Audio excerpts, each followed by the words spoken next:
नमस्कार, आदाब, सत श्री अकाल। आप सभी का स्वागत है हमारे एक और शो में।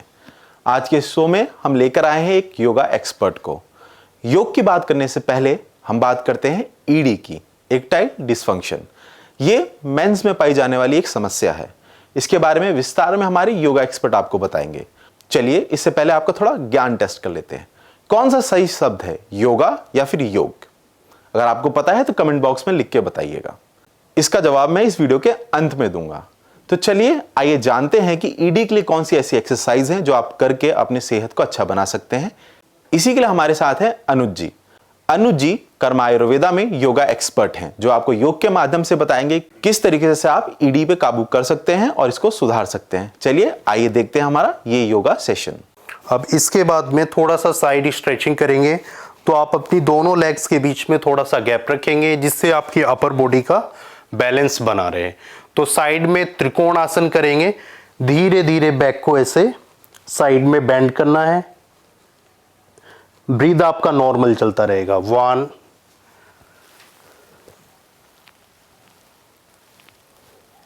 2 3। तो इस टाइप के चक्र को आप 4 से 5 बार दोहरा सकते हैं। तो ये थी आपकी नॉर्मल बेसिक एक्सरसाइजेस, जो हमें ईडी प्रॉब्लम्स के जितने भी आसन हैं उनसे स्टार्ट करने से पहले हमें इन आसनों को करना है। अपनी बॉडी को थोड़ा वार्म अप करना है, जिससे बॉडी हमारी अच्छे से खुल जाए। अब इसके बाद में हम चलते हैं मेन प्रॉब्लम, जो हमारी ईडी प्रॉब्लम है उसके ऊपर। तो चलिए अभी मैं आपको दिखाने जा रहा हूँ। तो वो जो आसन है आपके, वो आपने सिटिंग पोजिशन में करने होंगे। सबसे पहले हमने 3 टाइम्स 3 बार ओम ध्वनि का उच्चारण करना है। हम ओम ध्वनि का उच्चारण करेंगे तो अपने बैक को सीधा रखना है, दोनों आंखों को बंद रखेंगे, हाथों को योग मुद्रा की पोजीशन में अपने दोनों घुटनों के ऊपर रखना है, पूरी बॉडी को सीधा करके बैठेंगे, मुंह को बंद रखेंगे, नाक से धीरे धीरे आप लंबा श्वास खींचेंगे और उसको ओम की ध्वनि का उच्चारण करते हुए मुंह से बाहर निकालेंगे। देखिए,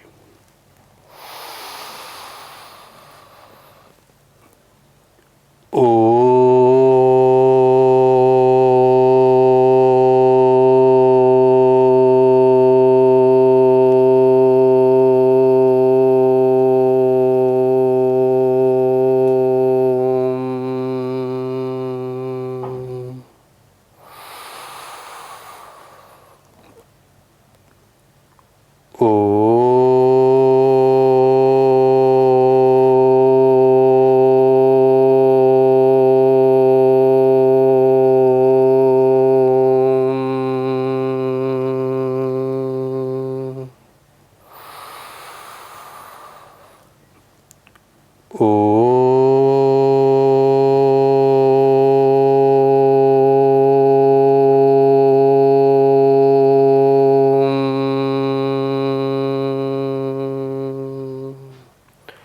दोनों हाथों को रफ कीजिए और धीरे धीरे अपनी आंखों के ऊपर लगाएंगे। फिर धीरे धीरे दोनों आंखों को आप खोल लेंगे। अब बढ़ते हैं अपने फर्स्ट आसन की ओर, पहले आसन की ओर। तो पहला आसन जो हमारा रहेगा वो रहेगा हमारा बटरफ्लाई, तितली आसन। तो तितली आसन करने के लिए हमें अपने दोनों पैरों को फोल्ड कर लेना है और दोनों हाथों की ग्रिप को बना के अपने पंजों को ऐसे दोनों साइड से पकड़ लेना है। ऐसे करके इस पोजीशन में बैठ के अब हम अपनी दोनों लेग्स को चलाएंगे। इसको बोलते हैं तितली आसन। तितली आसन जो होता है वो हमारे ब्लड फ्लो के लिए बहुत अच्छा होता है। तो हमारा ब्लड फ्लो, हमारा जो मेन पार्ट है, वहां तक होते हुए हमारी पूरी बॉडी के ऊपर जाता है। तो ब्लड सर्कुलेशन हमारी बॉडी के अंदर बनना बहुत ज़्यादा ज़रूरी है। जब ब्लड का रोकथाम हमारी बॉडी में हो जाता है, रुक जाता है, तो उस टाइम पे ऐसी समस्याएं हमारी बॉडी में बढ़ती हैं। तो अभी आपने करना क्या है, अपनी ग्रिप को ऐसे ही बनाए रखना है और धीरे धीरे लंबा श्वास खींचना है। फिर धीरे धीरे लंबे श्वास को छोड़ते हुए अपर बॉडी को, ऊपर वाली बॉडी को धीरे धीरे आगे की साइड में बेंड करते चलेंगे। इस चक्र को आपने 5 से 10 बार दोहराना है। देखिए कैसे करेंगे।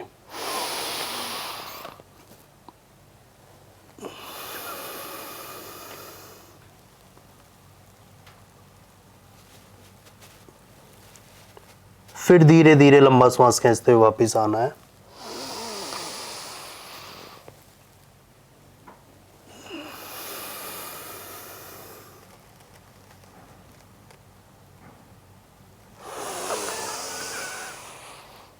लंबा गहरा श्वास भरते हुए फिर लंबे गहरे श्वास को धीरे धीरे बाहर निकालते हुए बॉडी को डाउन करना है।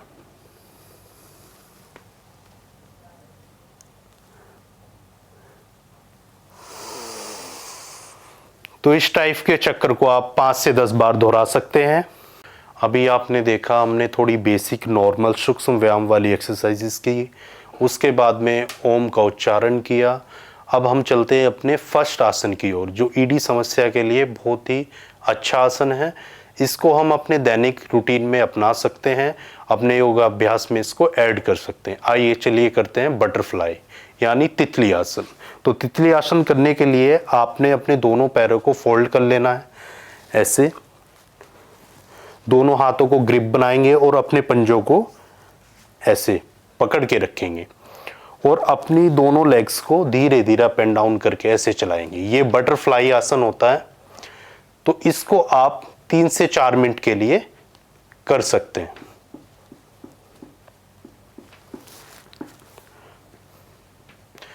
बैक को सीधा रखना है आपने। ब्रीथ आपका, श्वास आपका नॉर्मल चलता रहेगा।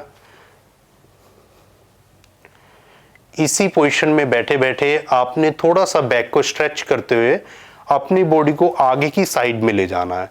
इसमें आपने अपना श्वास का ध्यान रखना है। जब आप बॉडी को ऊपर लेके आ रहे हैं तो लंबा श्वास खींचना है, डीप ब्रीदिंग करना है, और जब आप धीरे धीरे बॉडी को आगे लेके जा रहे हैं तो धीरे धीरे ब्रीद आउट कर देना है। नाक से श्वास को बाहर निकाल देंगे, मुंह को बंद करके रखेंगे। देखिए,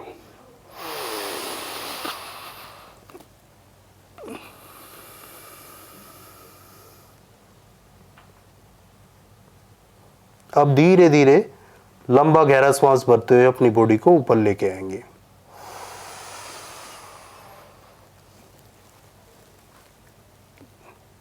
फिर से इसी चक्र को दोहराएंगे।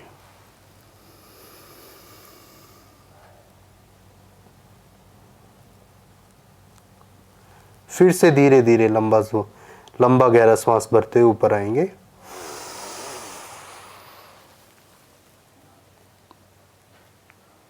फिर से धीरे धीरे नीचे जाएंगे।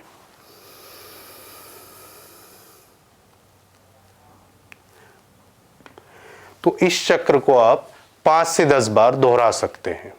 तो दूसरा आसन करने के लिए हमें सबसे पहले शवासन करना होगा। ये हमारी शवासन मुद्रा होती है। इस मुद्रा में आपने 30 सेकंड के लिए अपनी बॉडी को रिलैक्स छोड़ देना है। ब्रीद आपका नॉर्मल चलता रहेगा। लंबा गहरा श्वास भरते रहना है, धीरे धीरे उसको निकालते रहना है। अभी हम अपने दूसरे आसन की ओर बढ़ते हैं। दूसरा आसन रहेगा हमारा सेतु बंधासन। सेतु बंधासन करने के लिए हमें अपनी दोनों लेग्स को फोल्ड करना होगा। तो दोनों लेग्स को अपनी फोल्ड करेंगे। अपने हाथों को अपनी बैक की साइड में रखना है, अपनी कमर की साइड में रखेंगे। लेग्स के बीच में थोड़ा सा गैप बना के रखेंगे जिससे आपकी बॉडी का बैलेंस बना रहे। अब देखिए सेतुबंध आसन कैसे करते हैं। सेतुबंध आसन करने के लिए आपने बैक को ऊपर की साइड में उठाना है। जब आप बैक को ऊपर की साइड में लेके जा रहे हैं तो धीरे धीरे लंबा श्वास खींचना है और उसको वहीं पे आपने 10 सेकंड के लिए होल्ड करके रखेंगे। फिर धीरे धीरे आप जब बैक को नीचे ला रहे हैं तो लंबा गहरा श्वास आप छोड़ते हुए वापस आएंगे। देखिए,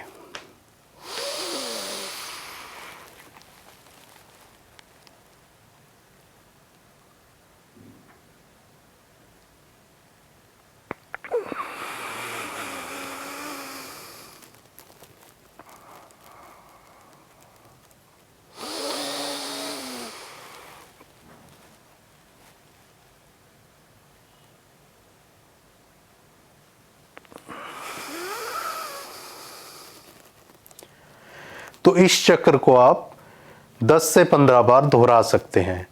अगर आप इस पोजीशन में 10 सेकंड के लिए होल्ड नहीं कर पा रहे हैं तो जैसे आप बैक को ऊपर की साइड में लिफ्ट करते हैं उसके बाद में आप 1 2 3 4 5 काउंट करके भी अपनी बॉडी को धीरे धीरे नीचे की साइड में डाउन कर सकते हैं। तो ये था हमारा दूसरा आसन। अब हम बढ़ते हैं अपने तीसरे आसन की ओर। तो लेग्स को अपना पुनः वैसी ही पोजीशन में कर लेंगे, दोबारा से रिलैक्स वाली पोजीशन में। तो सेम आप 10 से 15 सेकंड के लिए फिर से बॉडी को रिलैक्स रखेंगे। उसके बाद चलते हैं हम अपने तीसरे आसन की ओर। तीसरा आसन जो रहेगा हमारा, वो रहेगा नौकासन। नौकासन करने से पहले हमें अपनी दंडासन की मुद्रा को बना लेना है। ये हमारी दंडासन की मुद्रा होती है। इस मुद्रा में बैठ के हमें अपनी बॉडी को सीधा रखना है, स्थिर रखना है, जिससे हमारी कोई ज़्यादा मूवमेंट ना हो। अब देखिए हमारा कंप्लीट दंडासन हो गया है। इस पोजीशन में बैठ के अब हम नौकासन की पोजीशन लेंगे। तो अपने हाथों को सामने की ओर सीधा कर लेना है, हल्का सा बैक को बेंड कर सकते हैं और फिर धीरे से हमें अपनी लेग्स को ऊपर की साइड में उठा लेना है। तो ऐसे आप इसको 10 सेकंड के लिए होल्ड करके रखेंगे, फिर धीरे धीरे डाउन कर लेंगे।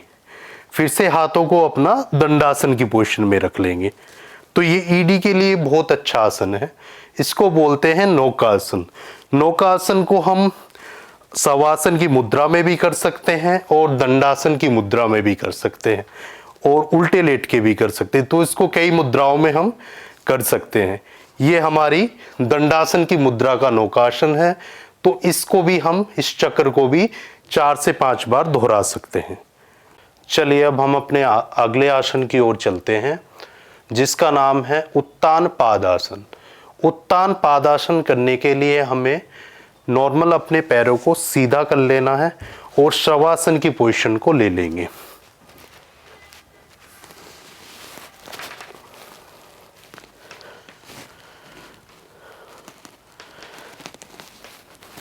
शवासन की पोजीशन लेने के बाद में हमने अपने दोनों हाथों को अपनी बैक के कमर की साइड में रख लेना है और लंबा गहरा श्वास भरते हुए अपने दोनों पैरों को ऊपर की साइड में उठाना है।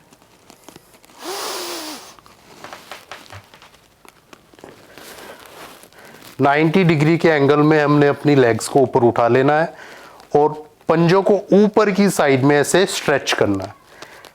ऐसे 5 सेकंड्स के लिए पहले ऊपर की साइड में स्ट्रेच करेंगे।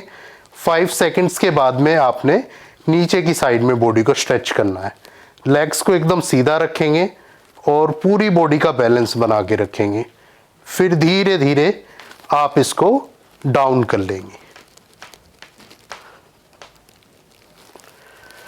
इस चक्र को भी आप 4 से 5 बार दोहरा सकते हैं। तो जैसा कि अभी आपने देखा, मैंने आपको उत्तान पादासन करके दिखाया। तो ये भी एक हमारे योगाभ्यास का एक पार्ट है, जो कि ईडी की समस्या के लिए हम इसको भी अपने रूटीन में ऐड कर सकते हैं। अब चलिए चलते हैं अपने अगले आसन के लिए। अगले आसन का नाम है कैट पोज। चलिए अब हम अपना अगला आसन करते हैं, कैट पोज। कैट पोज करने के लिए देखिए, सबसे पहले हम वज्रासन की मुद्रा लगाएंगे। वज्रासन में बैठ जाएंगे। दोनों हाथों को अपने घुटनों के ऊपर रखना है और बैक को सीधा करके रखेंगे। 1 से 2 मिनट के लिए इस आसन में भी आप बैठ सकते हैं। बैक को सीधा रखना है आपने। ब्रीथ आपका, श्वास आपका नॉर्मल चलता रहेगा। अब अपने अगले आसन पे चलते हैं, कैट पोज। कैट पोज करने के लिए आपने अपने हाथों को आगे की साइड में रखना है और थोड़ा सा गैप बना के रखेंगे दोनों हाथों के बीच में और दोनों लेग्स के बीच में। अब देखिए कैट पोज कैसे करते हैं। कैट पोज करने के लिए आपने लंबा गहरा श्वास भर लेना है और अपनी बैक को ऊपर की साइड में पुश करना है।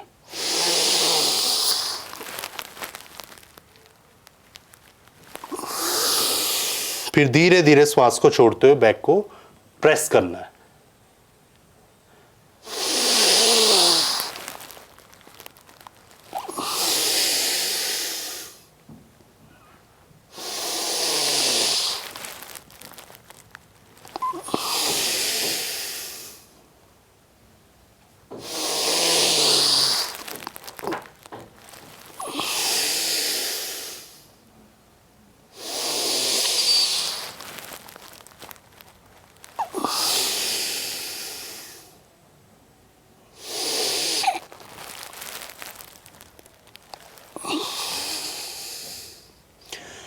तो इस चक्र को भी आप 3 से 4 बार दोहरा सकते हैं।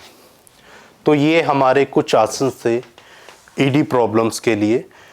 ये आसन जो है अगर हम अपने दैनिक रूटीन में हम इसको अप्लाई करेंगे, ऐड करेंगे, तो ये हमें हमारी समस्याओं से लड़ने के लिए हमें सक्षम बनाएंगे। जैसा कि आपने देखा, हमारी योगा एक्सपर्ट ने आपको किस तरीके से ईडी के एक्सरसाइजेस, योगा आसन बताए। आप इन्हें अपनी दिनचर्या में शामिल कर सकते हैं। अगर आपको ईडी की कोई भी समस्या है तो आप कर्मा आयुर्वेदा से संपर्क कर सकते हैं। यहाँ पे एक्सपर्ट डॉक्टर, डाइटिशियन और योगा एक्सपर्ट मिलकर आपका ख्याल रखते हैं। इसी के साथ साथ आज के कार्यक्रम में हमने आपसे एक सवाल पूछा था, तो उसका सही जवाब है योग। योग ही सही उत्तर है जो हमारे ग्रंथों में मेंशन है। आज के कार्यक्रम में इतना ही। मैं आप सबसे इजाजत लेता हूं, तब तक के लिए नमस्कार।